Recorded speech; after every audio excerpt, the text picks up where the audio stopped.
పశ్చాత్తాపానికి మించిన ప్రాయశ్చిత్తం లేదంటారు పెద్దలు. దేవదేవుడికి జరిగిన అపచారానికి ప్రాయశ్చిత్తం చేసుకోవాలని భక్తులంతా అనుకుంటున్నారు. ఎందుకంటే దేవుడికి అపచారం చేసింది మనుషులే. ఆ మనుషులు ఎవరన్న సంగతి తర్వాత. అందుకే దేవుడి ప్రాయశ్చిత్తం చేసేందుకు భక్తులు ఎవరికి తోచిన రీతిలో వారు పూజలు చేస్తున్నారు, దీక్షలకు సిద్ధమవుతున్నారు.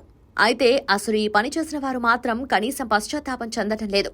ఇక ప్రాయశ్చిత్తంకు ఛాన్స్ ఎక్కడుంటుంది? పవన్ కళ్యాణ్ ప్రాయశ్చిత్త దీక్ష చేస్తున్నారు.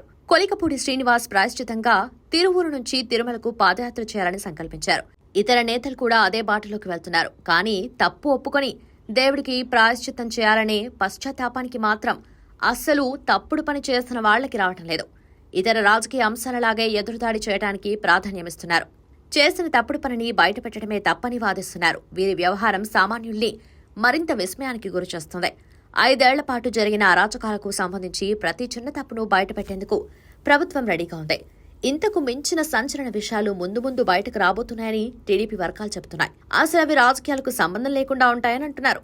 జైత్వాని కేసు, లడ్డూ అపచారం తర్వాత మద్యం స్కామ్తో ఎలా ప్రజల్ని చంపేశారో త్వరలో బయట పెట్టబోతున్నట్లుగా తెలుస్తోంది. ఏ విషయంలోనూ వైసీపీ నేతలకు పశ్చాత్తాపం, ప్రాయశ్చిత్తం ఉండే అవకాశం లేదు. ఎందుకంటే వారి మైండ్ సెట్ వేరేలా ఉంటుంది.